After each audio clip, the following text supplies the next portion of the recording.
Boa tarde, queridos ouvintes da Rádio Boa Nova. Iniciamos o programa Perante a Eternidade, a oportunidade de reescrevermos nossa história. Estamos fazendo o estudo do livro A Faxina, no capítulo 11. Caros ouvintes, queremos deixar para vocês o site da Rádio Boa Nova. É www.radioboanova.com.br. O telefone de contato da Rádio Boa Nova é 0800 97 95011. E lembrando mais uma vez aos ouvintes que queiram participar do Clube Amigos da Boa Nova, o clube que ajuda a Fundação Espírita André Luiz, as Casas André Luiz, vocês vão estar colaborando com esse trabalho magnífico que é desempenhado pela Fundação.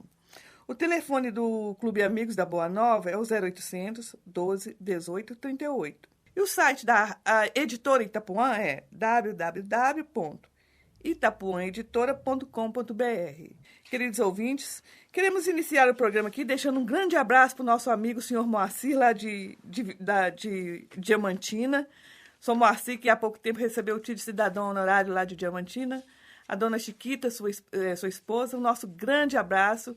Nossos corações estão elevados com a capacidade desse homem de divulgar a doutrina, de trabalhar em favor da doutrina. Senhor Moacir, nosso grande abraço. Jairo, boa tarde para você. Tudo bem, Jairo? Boa tarde, Sônia. Boa tarde aos nossos ouvintes. E o nosso abraço também ao nosso companheiro Moacir, né, que tem lutado com alguns problemas de saúde, né, Sônia? Isso mesmo. E nós vamos pedir a Deus, pedir a Jesus, não é? Que ele possa ser atendido em suas necessidades, né? É isso aí. Ô, Jairo, e ele tem um astral tão bom, né? Muito bom. É uma pessoa diferenciada, né? É isso aí. A gente fica muito feliz de ver a força da doutrina espírita, né? Isso. Porque a gente vê lá o seu Moacir, quando eu estive com ele, né? Nas suas limitações, na cadeira de rodas, enxergando muito pouco, não é? Mas é muito interessante o entusiasmo dele, a vibração, a capacidade de superar essas dificuldades, né? Isso mesmo. E isso que faz isso é realmente esse entendimento da doutrina espírita, né? Que todos nós estamos aqui de passagem, que todos nós vivemos mesmo as nossas provas, né? E muitas vezes expiações doloridas, né? É isso mesmo. É aquela pessoa que procura colocar esse entendimento da doutrina na prática. Na prática, justamente, né? Realmente. E a gente fica muito feliz, porque esse fim de semana eu participei de um encontro, um dos melhores que eu já participei da minha vida, né? E a temática era o alcoolismo, né? E tivemos lá um trabalho de grupo e trabalhos assim, assado, e ao final abriu-se a possibilidade de que pessoas que estivessem lá pudessem falar da sua história, se tivesse alguma história sobre o álcool, né? Seja histórias tristes ou histórias alegres, né? Assim, divertidas, vamos dizer, porque o álcool não tem história alegre, não né? Traz alegria, não. Não traz alegria. Mas a gente tem histórias que nos faz rir, né? Isso. E aí eu pude testemunhar lá a presença, assim, lá na frente de uns 5, 6 companheiros e ouvir histórias, e eu fiquei ali pensando assim, a grandeza da doutrina espírita, né? Sem alarde, né? Porque às vezes todo mundo fala, porque curou e não sei o quê, né? E a doutrina espírita está aí, fazendo as suas curas, fazendo as suas transformações, mas da forma que deve ser, sem alardes, né? Quantas histórias lindas eu ouvi lá de pessoas que haviam, né, largado o hábito da bebida depois que tomaram contato com a doutrina espírita, né? E largaram e, né, preferiram privilegiar seus filhos, suas famílias, preferiram privilegiar a felicidade, né? E a gente vai vendo essa doutrina espírita na sua grandeza, né? É muito bonito, realmente foi uma coisa que me emocionou. Ô, Jairo, já que você lembrou disso, Eu escutei um fato outro dia que eu falei assim, gente, como que o ser humano pensa para outro lado? Um senhor tinha parado de beber, ele parou de beber. E com esse parar de beber, ele afastou um pouco daqueles companheiros que eram os companheiros de copo, como se diz, né? Aí esses companheiros passaram a debochar dele. Passaram a debochar daquele que tinha parado de beber, passaram a chamá-lo de mariquinha, porque agora ele só vivia para a família. Jário, como que nossa mente é muito doida, né? Nós temos cada parâmetro. E como que os conceitos, né, são diferenciados, né? Eu rio muito lá quando um rapaz me disse assim, um rapaz me disse, não, disse em público lá, né, que ele ficou apavorado, né, quando um dos comparsas dele de copo, né, dos antigos comparsas de copo e se vendo abandonado, diz para ele assim, fulano, você está obsediado.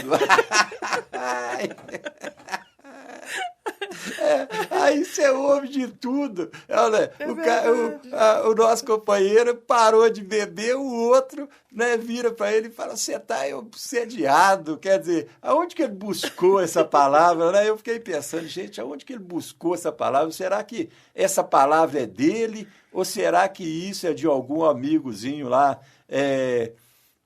desencarnado, né? Que insuflou a ele aquela palavra ali. Mas certo é que a gente vê e ouve cada coisa que, nossa, a gente para até para rir, sabe, Sônia?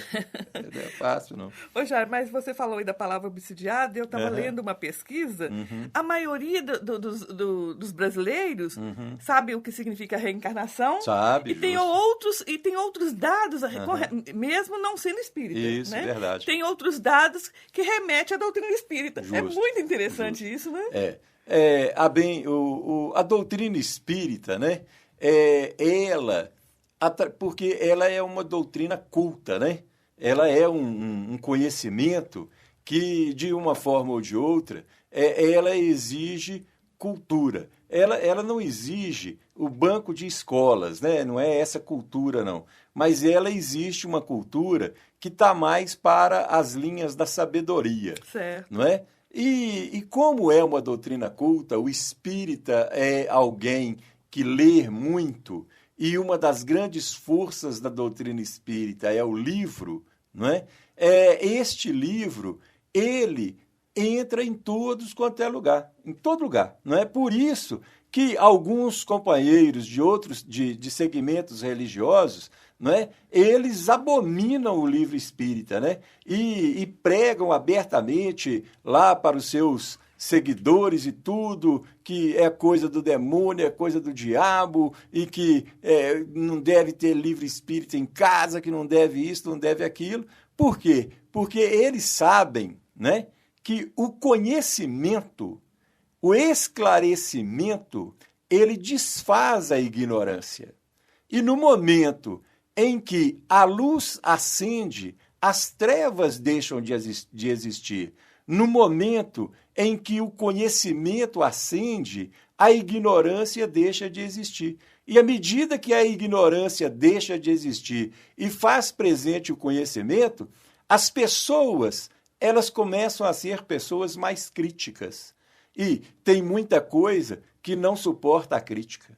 Né? Porque para que se suporte a crítica, você tem que estar lidando com afirmações, não é? Com conceitos muito bem fundamentados. Isso mesmo. Não é? Porque não é qualquer fundamentação, não é qualquer conceito, não é qualquer opinião, não é? Que vá suportar crítica, né? Porque ela não tem fundamentação. É isso mesmo. Não é? Ô, Jara, vamos então fazer o seguinte, né? Eu acredito que foi a FEB que lançou isso. Vamos esquecer o livro espírita. Como é que é? Vamos esquecer o livro espírita. Por quê? Vamos esquecer no ônibus, vamos esquecer verdade, no saguão do aeroporto, verdade. Vamos esquecer no consultório Verdade, médico, ali no banco do SUS, onde o pessoal está reunido. Olha que maravilha. Quem não tem um contato com a doutrina ainda, Jair, encontrar um livro Fonte Viva, encontrar um livro Pão Nosso, Realmente. Não é? Para quem Verdade. não tem esse contato ainda com a doutrina, encontra um livro desses, é uma maravilha. Então, gente, vamos fazer parte dessa campanha de esquecer um livro espírita. Eu acho que nós, espíritas, temos que cuidar muito, né, da divulgação, né, Isso do livro espírita. Eu, por exemplo, eu sou um fã inconteste de Emmanuel, né? Eu sou, né, um admirador ardoroso de Francisco Cândido Xavier, né? Mas sou um fã de Emmanuel. E eu, em todo lugar que eu estou, em qualquer situação que eu me vejo, dentro do meu consultório, né, que é um momento pessoal, é um momento profissional, né, em todos os lugares que eu estou, eu cito Emmanuel. Né? O espírita não pode ter vergonha e nem medo de ser espírita. Não é? Nem vergonha, porque a doutrina espírita é alguma coisa grande demais. Não é? E medo, você não precisa de ter medo de acender a luz. Não é? Você tem que ter medo de conviver com as trevas. Então, às vezes eu estou atendendo um paciente, atendo, eu sei que o paciente é católico, é alguma coisa para lá. Aí atendo, comento, pontuo alguma coisa e num determinado momento eu digo assim, pensando como espírita, eu vejo isso da seguinte forma. E as pessoas vão se interessando por esse pensamento, né? E rapidinho, estão me pedindo livro emprestado, ou estão me pedindo algum aconselhamento de uma boa leitura, disso e daquilo, e eu taco Emmanuel no povo. Não é? É isso e taco Emmanuel no povo. Eu vou emanuelizando os meus pacientes. Não é? E aí, né, tudo dá certo. Né? A doutrina espírita ela é grande, ela é maravilhosa demais, ela não foge de nenhuma discussão, né? Porque ela se fez à luz da lógica, da razão e do bom senso. E lembrando que a maior caridade que se pode fazer à doutrina é a sua divulgação. É a sua divulgação. Né? A gente não pode ter medo, né, de ser espírita, muito mais pelo contrário. É isso mesmo.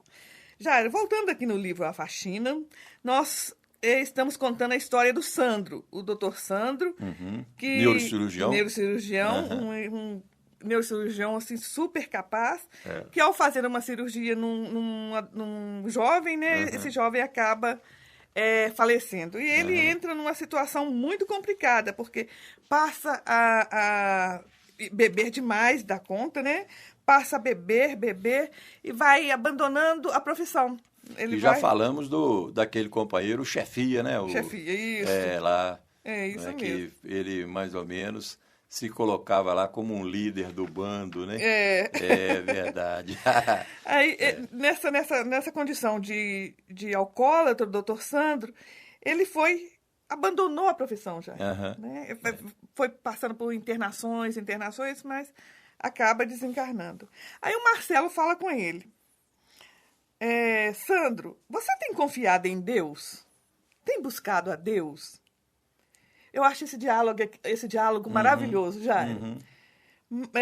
O Sandro responde. Marcelo, quem é Deus? Quem é este tal de Deus? Este homem que eu não consigo entender. E que não entendendo, também não tenho como nele crer. Marcelo, eu não consigo pensar nisso. Deus, para mim, não passa de uma necessidade humana para satisfazer as suas necessidades diante do caos. Como conceber Deus, Marcelo? Jairo, eu te pergunto, como conceber Deus? Engraçado. Eu tenho, num trabalho que nós temos feito com o Espírito Sheila, numa sequência de mensagens, eu tenho refletido muito, né, sobre o que este espírito tão sutil, tão singelo coloca. Então, em determinada mensagem, ela coloca assim, né, ela faz ela tece alguns parâmetros sobre uma folha, né, e depois, no final, ela diz assim, né, isso é Deus, né? Ou seja, você enxerga Deus através do sutil, né? Sim. Dentro daquilo que você não vê, mas é aquilo que mexe com a sua sensibilidade, né? É aquela questão, é uma questão muito difícil, porque, vamos dizer assim, um determinado momento, né, Moisés estava atravessando lá um campo, né, uma sarça, e de repente ele ouviu uma voz, né, dizendo a ele assim: Moisés, vá ao faraó e diga a ele para libertar o povo judeu, né? Uhum. E Moisés, ele não pensou duas vezes, ele entrava e saía do palácio a hora que ele queria, ele era o segundo homem na hierarquia egípcia, né? Então ele entra e chega à presença do faraó, né? E para dizer a faraó aquilo que ele tinha ouvido. De repente, ele perguntou a si mesmo assim, né? Ora, se faraó me perguntar quem mandou libertar o povo judeu, o que eu vou falar, né? Que foi uma voz, que foi não é? Então ele sai dali e vai embora. E anda, né? Passa os dias, ele está atravessando no mesmo lugar, ele ouve a mesma voz. E ele faz a pergunta à voz assim, né? E se faraó perguntar, né? Quem é, né? E aí, essa voz diz a Moisés assim, diz a faraó que eu sou, né? Uhum. Diz a faraó que eu sou. Ou seja, que na língua judaica, né, vai corresponder à expressão Jeová, né? Uhum. Eu sou. Então, o testemunho de Jeová, os nossos companheiros, né, testemunhos de Jeová, eles são testemunhas do eu sou, né? Jeová, eu sou. Uhum. Então, a bem da verdade, ele vai novamente procurar a faraó, porque se faraó perguntasse a ele quem mandou libertar o povo judeu, e ele iria dizer assim, eu sou, né? Ora, quando nós refletimos sobre esse eu sou, né, eu penso muito assim, que nós sentimos Deus dentro de nós mesmo, né? Na medida que eu sou, não é? Jesus vai dizer assim, vós sois deuses, não é? Vós sois deuses, então, e podeis fazer o que faço e muito mais. Então, Deus está presente, né, em tudo aquilo que nós vemos e que nós entendemos, que vai além das nossas capacidades, né? Às vezes de realização, às vezes de entendimento, né? Eu vejo Deus desta forma. Interessante, Jário, que estava caindo uma chuva leve, e um adolescente vira e fala assim, lá, estou vendo Deus. Uhum. Aí quando alguém pergunta, mas aonde? Na chuva que cai. Uhum. É muito lindo, né? Mas voltando aqui ao Sandro, ele fala, como conceber Deus, Marcelo? Não consigo pensar no inexato. Tudo para mim é exato. E não consigo conceber nada que esteja fora de uma realidade. Marcelo, Deus para mim é uma extensão mitológica. Deus não é real. Acho que Deus não passa de uma ilusão para satisfazer as fantasias humanas. Deus, Marcelo, é uma idiosincrasia humana.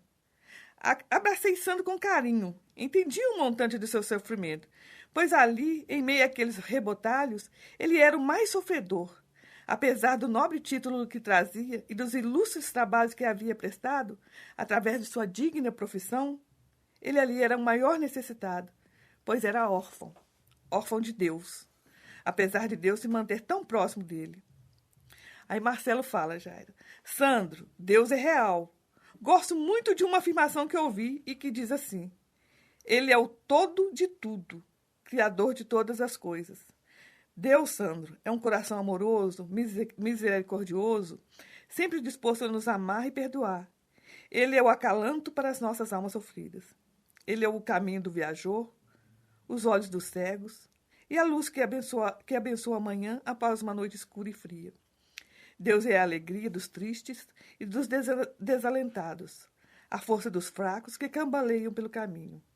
Ele é a esperança, Sandro, quando tudo parece ser desesperança. Ele é a mão sacrossanta que ampara e convida docemente a se levantar. Sandro, Deus é amor e Ele o ama. Quando você duvidar de Deus, busque-o na própria vida que pulsa dentro de você. Veja que, apesar de todos os acontecimentos relatados, ainda assim, dentro de você, uma enorme vontade de superar tudo e voltar a ser feliz.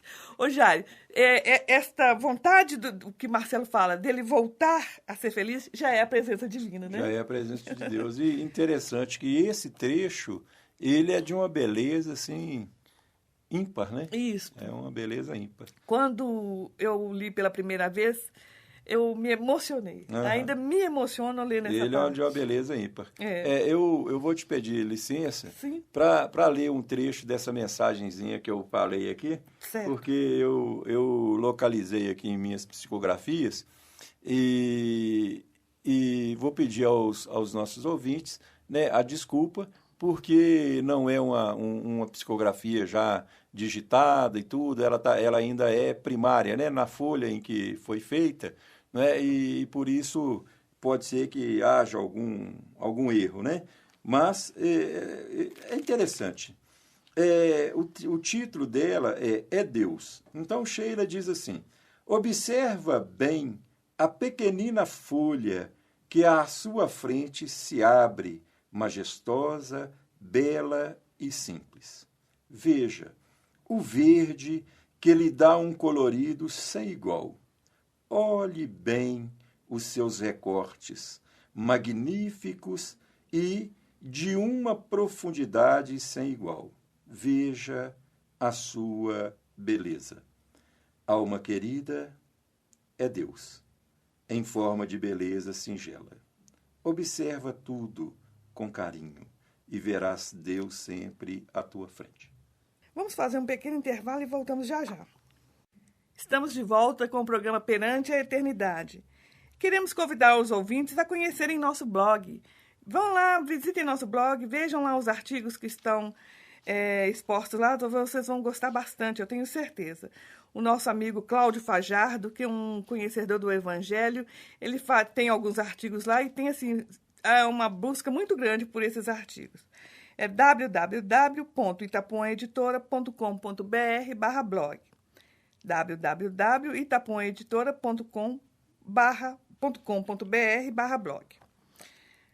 Jário, voltando ainda à conversa do Marcelo com o Sandro, o Marcelo fala,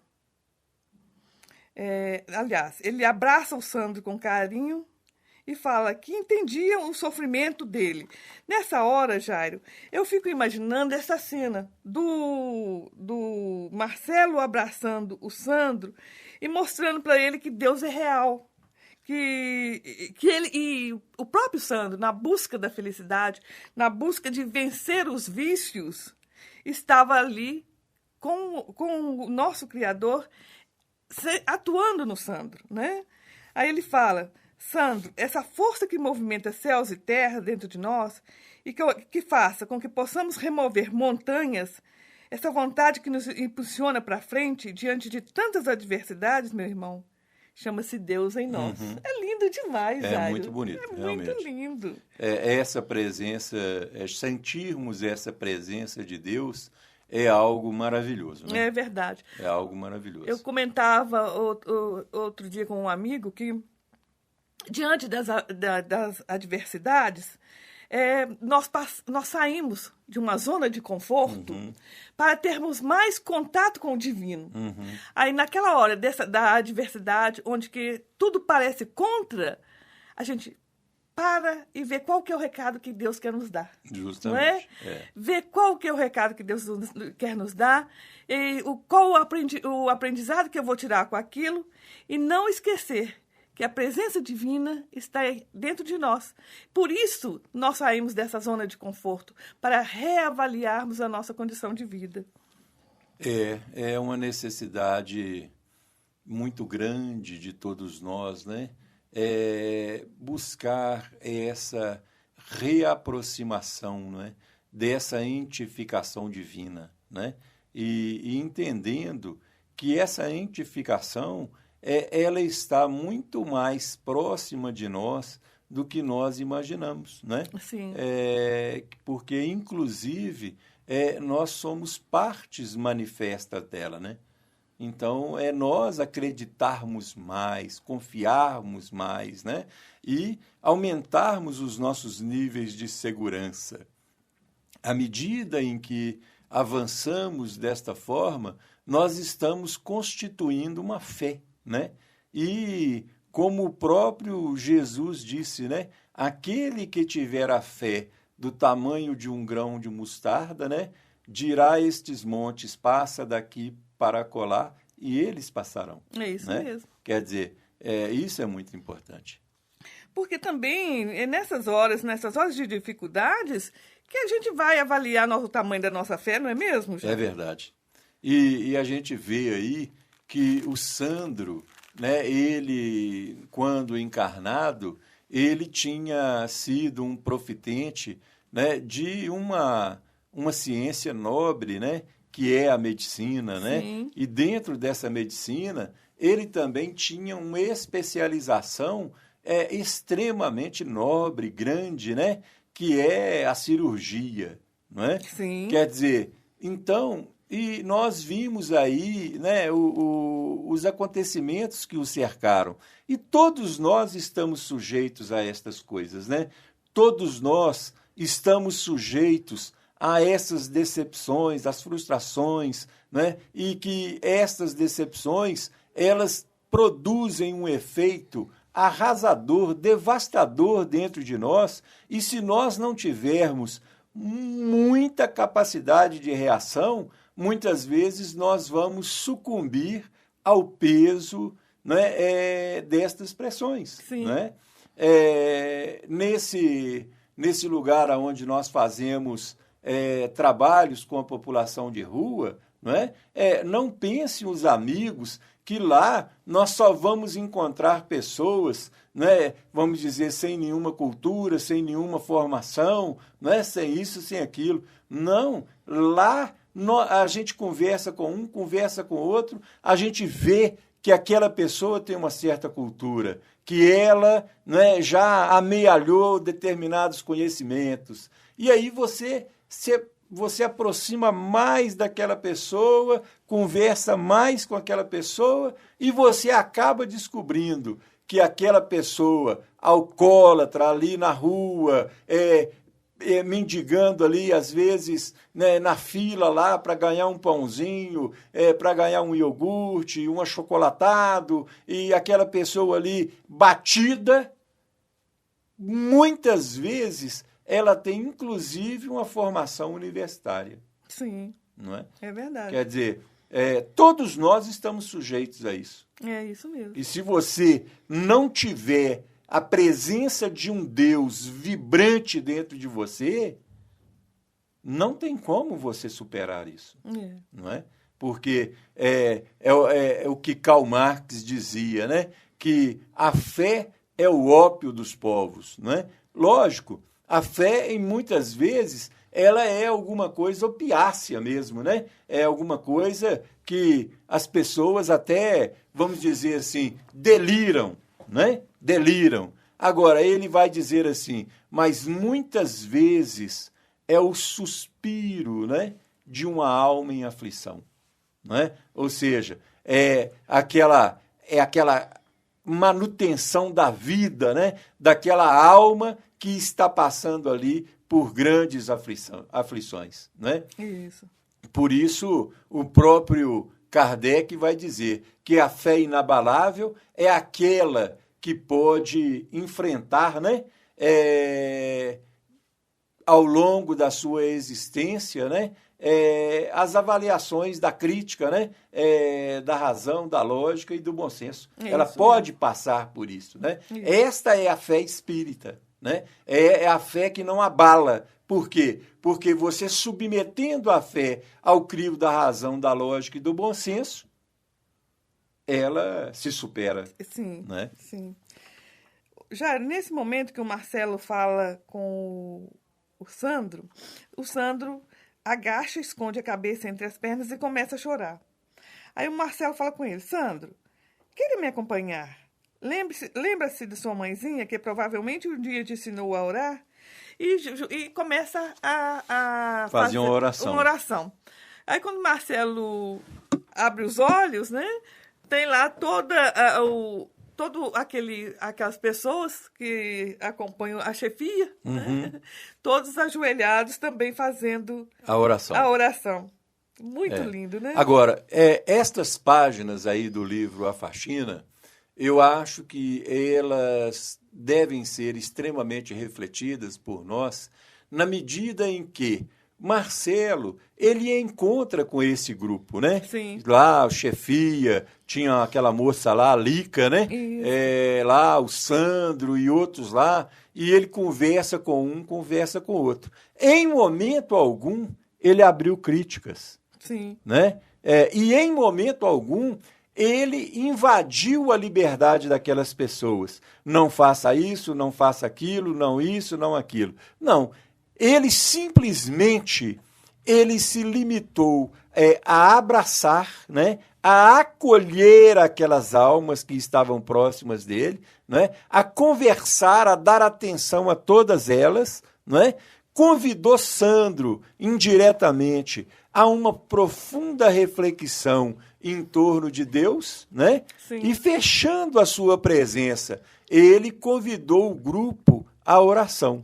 Ô, Jair, o mais interessante é que o Marcelo deixou que o Sandro expusesse todo o sentimento dele. Todo o sentimento, né? Justo. Para depois... Contasse a sua história, né? Para depois ele... passar os argumentos dele, do Marcelo. Justamente. Nós somos assim, nós já queremos atropelar. Verdade. Outro falou metade da frase, nós já queremos colocar nosso ponto de vista. Verdade. Agora, é interessante nós observarmos aí naquilo que estas páginas nos levam a refletir, que o nosso contato com o nosso próximo, esteja ele na condição em que estiver, tem que ser um contato otimístico. Ele não pode ser um contato crítico, um contato acusatório, um contato pessimista, porque estas situações, elas nunca levam ninguém a nada. Nunca levam ninguém a nada e a lugar algum. No momento em que nós temos um contato com alguém, nós temos que ter esse contato de uma forma positiva. Sim. A pessoa entra na casa espírita, o outro olha para a pessoa, eu estou assim, estou assado. Aí a pessoa fala assim, porque você está obsediado. A pessoa já toma aquele choque, não é? Porque estou vendo várias entidades na sua casa, né? Entidades perversas. Gente, o que isso vai ajudar alguém? Ô, Jair, você me fez lembrar de uma conversa outro dia com um amigo espiritual que ele falava dessa forma. Antigamente, e está no Evangelho, mas eu confesso que eu nunca vi, não, Jair. Tá assim que antigamente falava com a pessoa raca. E raca. Não é isso? E a pessoa falava raca e até cuspia. Que agora a palavra raca tem outro nome. É obsidiado. Obsidiado. Eu achei muito interessante essa colocação. Raca era uma expressão de desdém, né? Era uma expressão que desclassificava, né, a pessoa, né, de desdém, de reproche mesmo, né, de você não é ninguém, né? Assim. Então, ele, né, é verdade, hoje nós temos vários racas, né? Aí de essas expressões que muitas vezes jogam com almas nobres, né? No chão, né? Prejudicando pessoas. Eu sempre falo isso, nós já comentamos isso aqui várias vezes, nas oportunidades que temos aqui nas ondas, né, da nossa Boa Nova, não é? Essa necessidade de nós pontuarmos melhor as nossas palavras, né? Porque a palavra é algo muito sério. Não é? A palavra é algo muito sério. É verdade. Jairo, O Marcelo fala que estava feliz, pois os seus novos amigos estavam todos ajoelhados, como se ali estivessem num culto cristão. Uns passaram pela vida sem cultura, mas próximo a um Deus homem, mítico, incapaz de lhe movimentar a consciência. Outros passaram com muita cultura, mas sem sabedoria. E os presos a vaidades que os mantiveram sempre distantes de Deus verdadeiro. Agora estávamos ali, todos nós reunidos, tendo a oportunidade de nos aproximarmos de Deus, através dos insondáveis mecanismos das dores e pela sabedoria que se reverte o amor ao próximo. Aí o Sandro fala, Jairo, Marcelo, em alguns instantes de sua oração, parece que senti minha mãe acariciar minha face, e eu a ouvir nitidamente, como se estivesse a me dizer, Sandro, abrace essa oportunidade bendita, busque a Jesus, encerre definitivamente esse ciclo de quedas e de dores. Sandro, lembre-se do evangelho que tanto lemos juntos na salinha de nossa modesta casa. Justamente.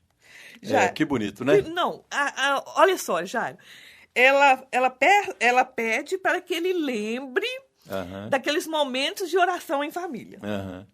Agora, Jairo, eu fico pensando que nós hoje não temos tempo para reunir a família para orar. Para orar, né? Não é? Jesus, olha só, esse espírito pegou esse gancho para tocar o coração do santo. Justo. E agora, Jair, nós precisamos de ter mais tempo, né? Verdade.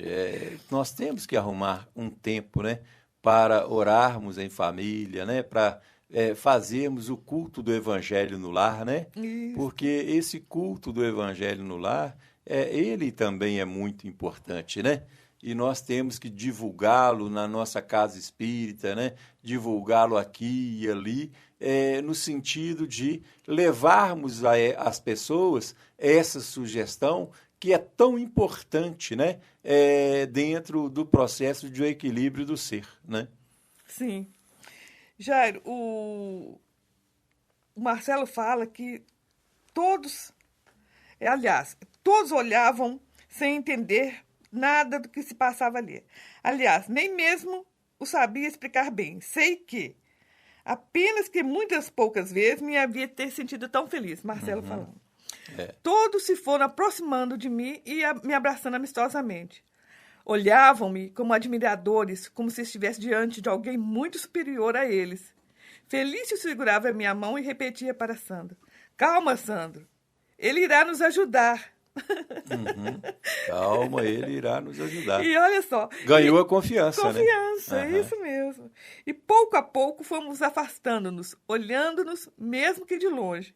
Afastei-me o coração em profunda alegria, gratificado por aquela importante experiência, onde muito aprendi. Jairo, olha só, o Marcelo também, foi uma troca, né? Uma troca. Uma troca. Marcelo também aprendeu muito com eles. Aliás, é verdade. Jairo, nós estamos aprendendo muito com eles. Justamente. É interessante que, só fazer uma digressão aqui, né? O nosso amigo Palminha, né? Ele está aqui conosco, né? E ele está me dizendo aqui, olha, não esquece. Para que a gente não esqueça de falar, né? Sobre o Clube dos Amigos da Boa Nova, né, Sônia? Ah, sim. Porque ele diz assim, olha, o pessoal está precisando, né? E tem que, né, os nossos ouvintes, todos nós temos que participar lá, né, ajudando e nós falamos hoje muito do livro, né, Sônia? Isso. Nós falamos hoje muito dos livros, do livro, então não vamos esquecer do Clube Amigos da Boa Nova, não, porque qualquer livro que você pede, né, lá no Clube Amigos da Boa Nova e que você vai, né, receber e tudo, né, você está dando nós estamos dando um auxílio muito grande para as obras, não é, sociais, não é, lá do André Luiz, né, Sônia? Sim, a Fundação Espírita. A Fundação Espírita André Nosso Lar, né? Isso, André Luiz. André Luiz, a Fundação Espírita André Luiz. Então, se o Palminha veio aqui dar esse recado, é porque a coisa não deve estar né, está precisando de uma força mesmo, né, Sônia? Isso mesmo. Então, os nossos amigos, porque nós temos que cerrar fileiras, nós temos que colaborar, né? Então, vamos participar mesmo, vamos trabalhar mesmo, porque a causa é nobre, né? A causa é nobre. E além disso, Jair, não é só ser a causa nobre, né? Nós necessitamos disso. Essas pessoas precisam dessa ajuda, né? Isso. Olha... É muito bom pra gente que tem nossa casinha, que estamos ali, tudo, mas as pessoas que não têm precisam de nossa colaboração. E muitas vezes, nós, às vezes, vamos dar livro, quando a gente vai dar livro, a gente pensa assim, Natal, Dia das Mães, Dia dos Pais, dia isso, dia aquilo, né? Mas livro é coisa de todo dia, né, Sônia? Isso mesmo. Livro é coisa de todo dia. Amigo que é amigo não espera a data, né? Isso. O amigo que é amigo, ele viu um livro e ele tem condição, ele manda manda para outro, ou então compra para si, né? Isso. Lê, mas não aprisiona o livro, né, Sônia? Isso mesmo. Porque o mais importante é a pessoa não aprisionar o livro, né? Eu às vezes... Eu fui na casa de uma amiga nossa e ela me mostrou a biblioteca dela, né, aquela biblioteca maravilhosa, e eu falei com ela assim, mas minha irmã, quanto livro prisioneiro, hein? Quanta cultura prisioneira. E ela ficou me olhando assim, e eu falei com ela, liberta isso, minha filha. Ela, liberta isso, deixa eles voar na mão das pessoas aí, daqui para ali, e o livro vai, outro volta, outro chega, não é? Aí ela falou assim, você sabe que você tem razão. Pois é. Não é? Aí, lembrando mais uma vez de esquecer o livro. Compre um livro e esqueçam num banco do ônibus, esqueçam numa fila de hospital, esqueçam numa fila de pronto atendimento de saúde. Isso só vai estar acrescentando para quem... Mas não faça do seu livro mais um prisioneiro. Queridos ouvintes, terminando aqui o programa Perante a Eternidade. Até a próxima quinta-feira e um grande abraço. Boa tarde, Jair. Boa tarde aos nossos ouvintes.